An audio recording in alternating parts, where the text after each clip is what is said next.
Hello students, good news coming our way. SBI has released the PO notification. Just recentగానే SBI క్లరికల్కి సంబంధించిన notification కూడా వచ్చింది. PO notification దానికి follow అప్లో వచ్చింది. అయితే PO notification starting date, ending date, number of పోస్టులు, eligibility ఇవన్నీ already అందరూ చెప్తారు.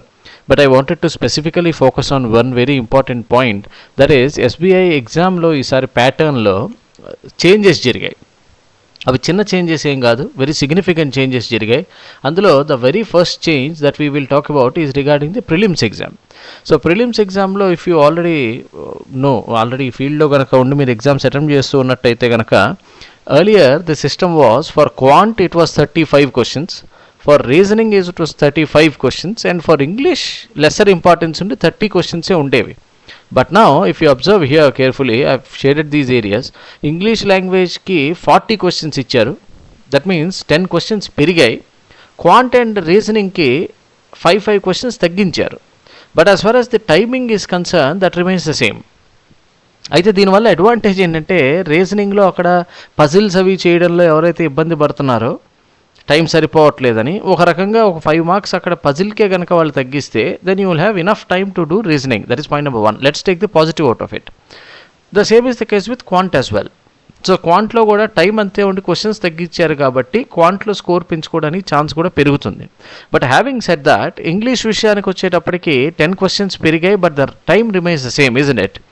అయితే చాలామంది స్టూడెంట్స్ ఇంగ్లీష్లో కంపారిటివ్గా ఇబ్బంది పడతారు. అది కూడా SBI PO స్థాయి ఇంగ్లీష్ అనేటప్పటికి ఎక్కువ నెంబర్ ఆఫ్ క్వశ్చన్స్ మనకి ఎకానమీ నుంచి, బ్యాంకింగ్ రిలేటెడ్గా ఉన్నవి, కొంచెం హైఫై వొకాబులరీ ఉన్నవి వస్తాయి. So other students may find it to be difficult, but not the case with the dimension student, because we take the preparation to the very next level that all the dimension students already experience it as far as English is concern.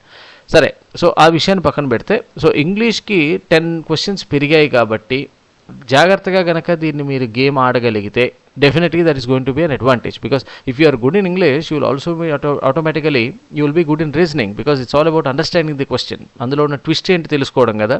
So ఒక రకంగా క్వాంట్లో కూడా questions చదివేటప్పుడు English మీద మంచి పట్టు ఉంటే question కొంచెం comparatively ఈజీగా అర్థమయ్యే పాసిబిలిటీస్ ఉంటాయన్నమాట.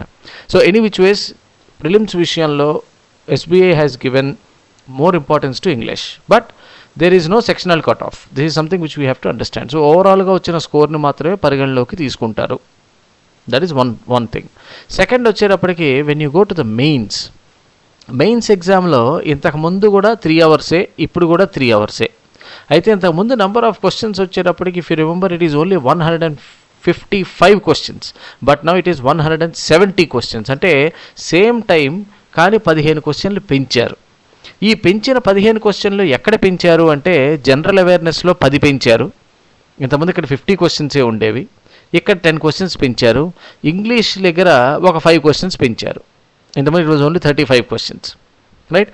సో క్వాంట్ రీజనింగ్ విషయంలో క్వశ్చన్స్ అంతే ఉంచారు కానీ మార్క్స్ మార్చారు. ఇంతకుముందు 30 క్వశ్చన్స్ ఫర్ 50 మార్క్స్ ఉండే, దాన్ని 60 చేశారు. Similar is the case here. ఇక్కడ కూడా 60 మార్క్స్కి పెంచారు. అంటే ఇది 1.5 మార్క్స్ పర్ క్వశ్చన్, ఇది వచ్చేటప్పటికి 2 మార్క్స్ పర్ క్వశ్చన్ చేశారు. But the timing remain the same. ఇంతకుముందు SBI PO మెయిన్స్కి ఏదైతే టైమింగ్ ఉందో అదే టైమింగ్ యాజ్ ఇట్ ఈజ్ సెక్షనల్గా ఇచ్చారు. బట్ ఇంగ్లీష్కి వచ్చేటప్పటికి ఒక 5 క్వశ్చన్స్, జనరల్ అవేర్నెస్కి వచ్చేటప్పటికి ఒక 10 క్వశ్చన్స్ పెంచారు. అంటే క్లియర్గా SBI wants that the student gives equal importance to English as well as general awareness కూడా. So general awareness 60 questions now has become 60 marks. అంటే టు దట్ ఎక్స్టెంట్ క్వశ్చన్స్ పెరిగాయి, మార్క్స్ వచ్చేటప్పటికి adjust అయినాయి. సో 1 మార్కే అయింది ఇది. క్వాంట్కి వచ్చేటప్పటికి 2 మార్క్స్, రీజనింగ్కి వచ్చేటప్పటికి 1.5, ఇంగ్లీష్కి వచ్చేటప్పటికి హాఫ్ మార్కే చేశారు. అంటే you will put the same effort, but the marks that you get is only half per question అనమాట. So that's how they have change. These are the major changes. అయితే మెయిన్స్ విషయంలో there is sectional cut off, not just in terms of time but also in terms of minimum score. ఇక్కడ మీరు చూస్తే కనుక each candidate will have to secure a minimum score in all of them, 1, 2, 3, 4 and even the descriptive paper individually. So descriptive ఇంతకుముందు కూడా 50 మార్క్స్కి 30 minutes డ్యూరేషనే, అందులో ఎలాంటి మార్పు లేదు. సో అన్నిట్లోనూ మినిమమ్ స్కోర్ తీసుకురావాలి. అంటే మెయిన్స్ విషయానికి వచ్చేటప్పటికి సెక్షనల్ కట్ ఆఫ్స్ ఉన్నాయి, ప్రిలిమ్స్ విషయానికి వచ్చేటప్పటికి సెక్షనల్ కట్ ఆఫ్స్ అనేవి తీసేశారు. But this is the changes they have made as far as the question numbers are concern. So మీ ప్రిపరేషన్ని కొంచెం రీఅలైన్ చేసుకొని ఈ మారిన చేంజెస్ ప్రకారంగా you have to realign your preparation. Yeah, so you can visit Dimensions website, dimensionscoachingcenter.com. In that you can find the entire notification. So this is what I wanted to highlight in this video. If you have any more questions regarding this, please post them in the comment section. Thank you.